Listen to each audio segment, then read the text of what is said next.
नमस्कार. सन 2020 ची घटना आहे. मी आणि आमच्या गावातील मुले आम्ही लपाछपी खेळत होतो. खेळता खेळता मी गावाच्या वेशीवर असणाऱ्या एका झोपडी मागे लपण्यासाठी गेलो.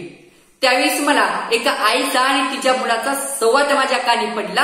आई मुलाला म्हणते, बाळा तू हुशार आहेस, पण तुझ्या कॉलेजची फी मी कशी भरू? तुझ्या पुस्तकाचे पैसे मी कोठून आणू? मुलगा म्हणतो, आई याच्यासाठी तर सरकारने शिष्यवृत्ती योजना आणल्या आहेत ना. आई म्हणते, म्हणून तर बाळा मी दररोज कार्यालयाच्या पायऱ्या झिजवत आहे, पण एकही अधिकारी आपल्यासारख्या गरिबांकडे लक्ष देत नाही. आपल्यासारख्या गरिबांकडे बघणार तरी कोण रे? मुलगा म्हणतो, आई जर मला शिष्यवृत्ती मिळाली नाही तर माझं शिक्षण थांबेल का ग?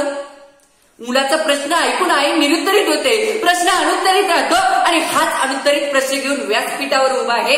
नमस्कार, मी Sanskar Santosh Shelke, Rajaram Bapu Patil military school and junior college ईश्वरपूरचा विद्यार्थी. COPS आयोजित राष्ट्रीय वक्तृत्व स्पर्धेमध्ये विषय मांडतोय शासकीय शिष्यवृत्ती योजना आणि त्याची अंमलबजावणी.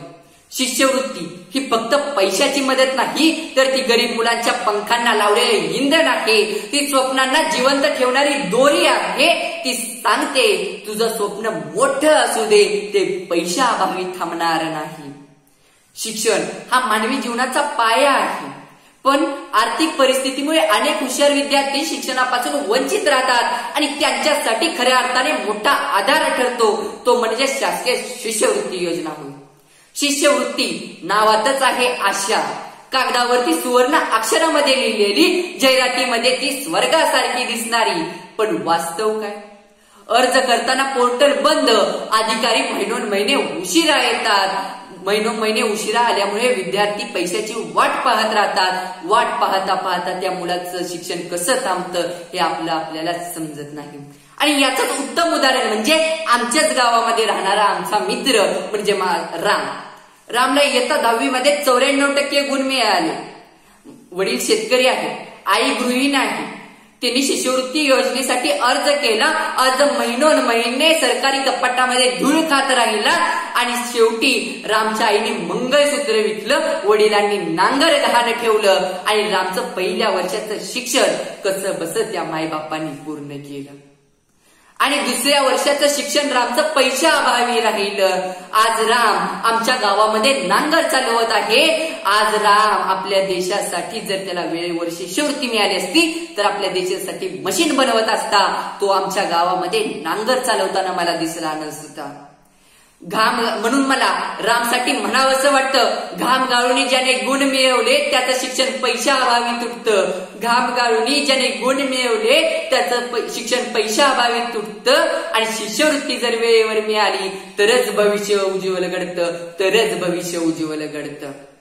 अंमलबजावणी म्हणजे फक्त शिष्यवृत्ती आणणे नाही, तर ती शिष्यवृत्ती योग्य वेळी योग्य हातामध्ये दिली पाहिजे.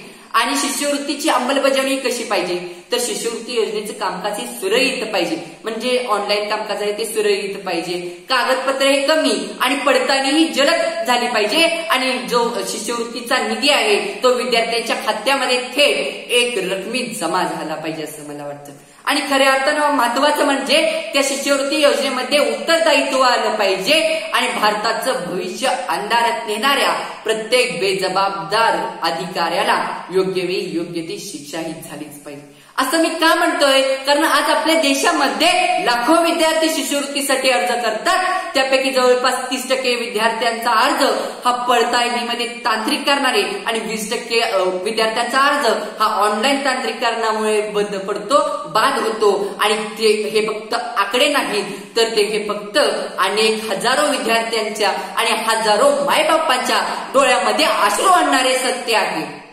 आणि शेवटी जाताना आणि व्यासपीठाची रजा घेताना मला इतकंच म्हणावंसं वाटतं, भारतीयांच्या मनगटामध्ये ताकद आहे सिंहाला कवेत घेण्याची. भारतीयांच्या मनगटामध्ये ताकद आहे सिंहाला कवेत घेण्याची. भारतीयांच्या नजरेमध्ये चरक आहे मृत्यूलाही कापवण्याची. अरे पुन्हा एकदा आव्हान द्या आभाळाला लोळवण्याचं. अरे पुन्हा एकदा आव्हान द्या आभाळाला लोळवण्याचं. आणि आमच्या भारत देशातून निघू दे सोन्याचा अधूर. धन्यवाद.